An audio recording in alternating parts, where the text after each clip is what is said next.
բայց ես օրինակ մեկ-մեկ ինձ բռնում եմ իմ մտքի վրա, օրինակ ամենա տենց պատկառելի միջավայրերում տղամարդկանց մասնակցությամբ մեկ է խոսքի մեջ բառեր են բանանում, բառեր են արտահայտվում, որ դու հասկանում ես, թե այդ հանցավոր ենթամշակույթ, հանցավոր, թե հանցագործ, թե քրեական, կներեք, քրեական ենթամշակույթը ինչ մեծ ազդեցություն ունի մեր կյանքի վրա, մենք սա չենք բանանում, մեր միջավայրում, մեր երկրում այնց են խոսում, ես հիմի համոզված եմ սա նեգատիվ ընկալում ունենալու շատերի շրջանում, ասենք տղայականության մասին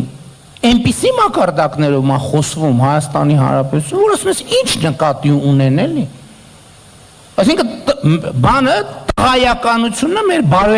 մեր հանրային բարոյականության շատ մեծ կարևոր մասը, բայց դա քրեական ենթամշակույթի մտածողությունը։ Տղավարի, եկեք տղավարի ես հարց, այդ ինչ է նշանակում, ուզում եմ հասկանամ։ Դա ցանկացած մեկնաբանություն դա ունի, բայց դա հաստատ կապ չունի օրինականության,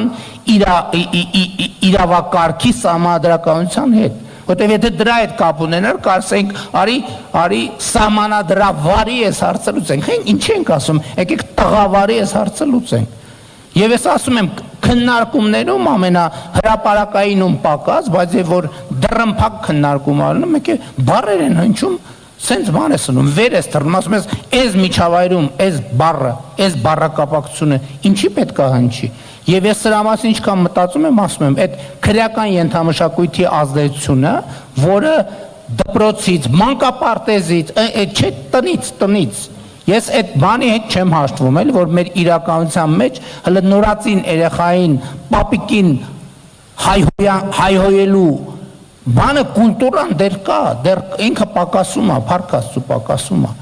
բայց ես չեմ պատկերացնում, որ ասենք մայրիկը ասի մատ պապային հայհոյի կամ պապիկին հայհոյի,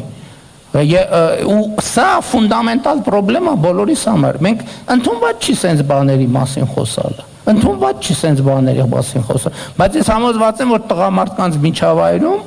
հարցերը տղավարի լուծելը ինքը որոշակի լեգիտիմություն ունի, բայց ինքը կներեք անհամատեղելի է այն հասկացությունների հետ, որոնց մասին մենք խոսում ենք։